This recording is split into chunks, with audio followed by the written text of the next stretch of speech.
Assalamu alaikum guys. Wannan satin za mu yi bayanin yadda ake gane yadda ake nemo weekly bias a cikin forex market ko kuma crypto ko kuma da duk wani abin da ya shafi candlestick. Inda yana amfani da historical data, akwai shi a historical data din shi na baya, za ka iya duba weekly, daily da kuma hourly da kuma sauran chart. Insha Allah wannan setup din da ake gane weekly bias zai taimaka ma. Abu na farko da za mu yi kafin mu gane weekly bias mu shine za mu fara fitar da IPDA data range mu. Menene IPDA data range?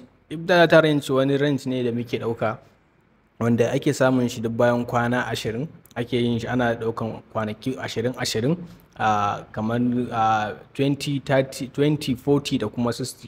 So wannan kwanaki da za mu ware a cikin wannan za mu gano inda liquidity yake resting above ko kuma below, inda za mu duba mu gani mai market take so ta targeting, za ta ɗauki liquidity ne na buy side ko kuma mai na sell side. So kamar yadda kuke gani wannan S&P 500 ce, na yi mata IPDA data range ɗinta wanda wannan candle ɗin ya tashi a matsayin 31 ga watan January, Friday kenan. Sannan candle na sannan vertical line na biyu ya tashi 6 ga watan January 2025, sannan kuma vertical line na uku ya tashi December 2024. So wannan vertical line din na hudu shine tashin mana a 7 ga watan November 2024.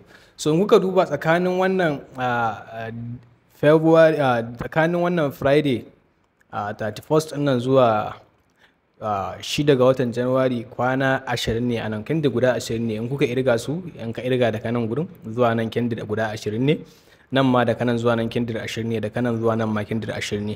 So wannan kendir 20 din nan da muka wawware su mun yi musu gida kamar 1, 2, 3 kenan. Muke kiransa da mai first 20 da kuma last 40 da kuma mai last 60. So wannan 20 din da 40 da 60 din muna amfani da su don mai locating inda liquidity yake resting above or below. Kamar yadda kuke gani wannan shine last 60 low ɗinmu da muke da shi. Market ta zo ta yi sweeping din shi a nan gurin kamar yadda kuke gani. Gashi nan week candle ya zo ya ɗauke mana wannan low ɗin da muke da shi, last low da muke da shi. So in muka yi gaba kuma last 60 ɗinmu wannan shine mai last high da muke da shi, shi ma an zo a yin sweeping din shi a nan gurin. Wannan ya zo ya sweeping din shi. Sannan kuma muka dawo 40 days za mu gani wannan last highs da muke da su guda biyu equal highs ne, 1, 2 da so equal, ana ce musu da mai relative equals highs. So wannan kuka duba da muka zagayo kuma 20 days sai aka zo aka mana mai sweeping wannan high din. Bayan an mana sweeping wannan high din muka ga market ta fara reversing haka. So bayan ta sweeping wannan high din sannan kuma mai before ta sweeping wannan high din sai ta fara sweeping mai low ɗinta. Kuka duba za ku gani wannan low din da muke da shi na last 40 day low an yi sweeping din shi, ga week din shi na an yi riga an yi sweeping din shi. To yanzu abin da ya rage mana a kasuwan nan da muke neman market ta daukar mana kafin wannan watan ya kare da muke ciki watan February, muna da last 20 high da kuma last 20 low. Sannan kuma wannan su ne dai liquidity da muke da su. So akwai abin da ya faru a nan gurin, in muka duba za mu gani market ta ba mana last 20 high da kuma last 20 low. So sai muka samu wannan expanding din, market ta ba mana wannan gap din, ta dawo ta trading into wannan fair value gap din. Bayan nan kuma sati da ya ƙara kamawa ta ƙara ballowa, ta dawo ta yi taking low din nan a cikin wannan fair value gap din. So kuma sati ya ƙare da wannan week low din. Candle ya bude haka sannan kuma ya rejecting a cikin wannan gap din, duka ya yi taking wannan mai sell side buy side liquidity din. Abin da nake so nuna muku a nan gurin shine in muka ɗauko Fibonacci ɗinmu kamar yadda muke amfani da Fibonacci, in muka ɗauko Fibonacci ɗinmu daga wannan low ɗin, in muka ɗora shi zuwa wannan high ɗin za mu samu me yana cikin premium.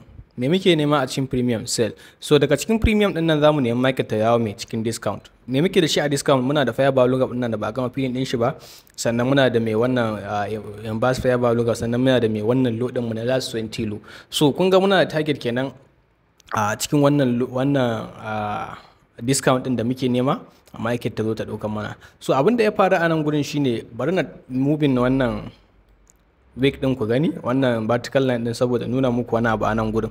Wannan candle din da muke da shi na Friday, candle din mu na 31 ga watan January da kuma candle din mu na 27 ga watan February. In kuka duba market ta yi rejecting a nan gurin ba ta ɗauki wannan high din ba. kamar yadda kuke gani wannan an yi rejecting a nan gurin gashi na saka muku saboda me ya fito ku gani da kyau. Bari na cire mana wannan ku gani, kuna gani market ta yi mana rejecting a nan gurin, wanda ya bamu alamun juyawa cewa like market za ta iya juyowa ta dawo cikin wannan discount level din da muke da shi, sannan da ta daukan mana mai wannan last 20 low din. So bari mu je a takwarata wato kan US 100 mu ga me US 100 take yi a wannan lokaci. In muka je US 100 za mu gani. So US 100 ita ma kamar yadda muka yi wata waccan IPDA ta rancin, ita ma mun mata IPDA ta rancin. Abinda muke nema a daukan mana, muna da mai last 60 low ba a dauka ba, sannan muna da last 40 low ba a dauka ba, sannan muna da last 20 low ba a dauka ba, sannan kuma da mai last 20 high ba a dauka ba. So amma wani abu ya faru a nan gurin, bayan da ba a dauki wannan last 20 high din ba, muka samu nan gurin nan wannan candle din da muka fa muku bayani a can 31 ga watan January da kuma candle na 7 ga watan February ɗaya wannan ya zo ya dauke shi, muka samu mai kamar divergence ya faru tsakanin su. Abin da ya rage mana ne mu samu mai change of character, sannan mu nemi wannan lows din da muke da su. Mun muka dauki wannan lows din sai mu ci gaba da sai mu nemi sai mu ƙara amfani da data idan wata ya ƙare, muga kuma ina ne market suke so su dosa, ina kuma za su je su dauka. So yanzu dai wannan takaitaccen bayani kenan akan IPDA, sannan kuma bias din mu akan US 100 da kuma Nasdaq partially muna da short term bias wanda muna neman sell if possible a market ta dauka mana last 20 low din nan da kuma last 60 low din nan, wanda an kuka duba S&P 500 market ta dauka mana mai last 60 low dinta. So muna expecting market ta zo ta dauka mana last 20 low da kuma last wanda idan ba a dauka mana ba, so muna buƙatar confirmation a cikin wannan gap din, market ta juya ta amfani da wannan order block din, ta juya nan ya zama mana kamar mitigation block kenan wannan order block din. Idan ta juya a nan gurin mu samu candle na Monday yayi pushing above here, sannan mu samu mai dama mu dauki mai wannan buy side liquidity na mai last 20 high, if possible mu dauki mai last 40 high. So wannan shine dai bayanin mu akan Nasdaq da kuma S&P 500. To bari mu je GU mu gani British pound kenan. Last week mun yi analysis din mu akan GU cewa market ta respecting wannan fair value gap din na weekly kenan. A weekly yake wannan fair value gap din kamar yadda muke muku a baya. So ita ma muka duba za mu ga mun mata IPDA ta range, tana da wannan high din, tana da wannan last 60 high, last 40 high da last 20 high duk ba daukawa. So abinda market ta dauka shine a cikin ta dauka mana mai last 60 high, last 60 low, last 40 low da kuma last 20 low ba daukawa. So kun ga muna da potential na buy side liquidity sun fi yawa akan mai sell side liquidity.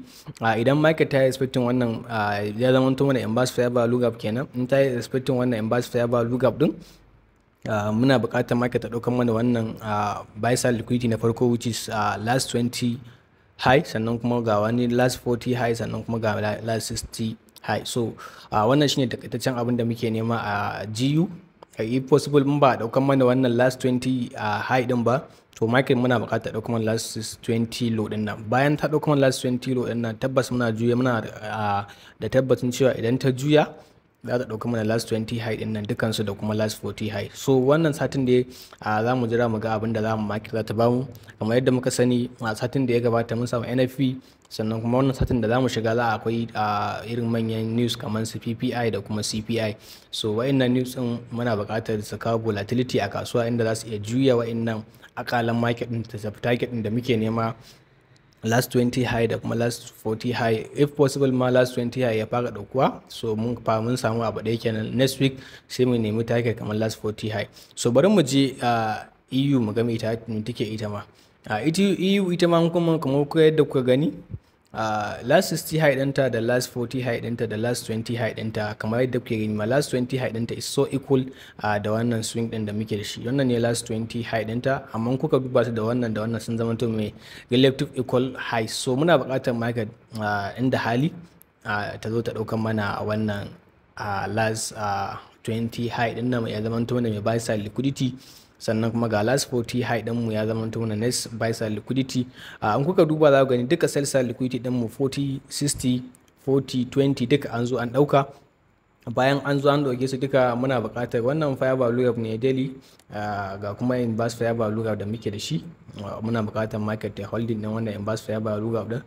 In ta holding ɗin shi strong, a nan za mu iya juyawa mu ɗauko wannan buy side liquidity ɗin.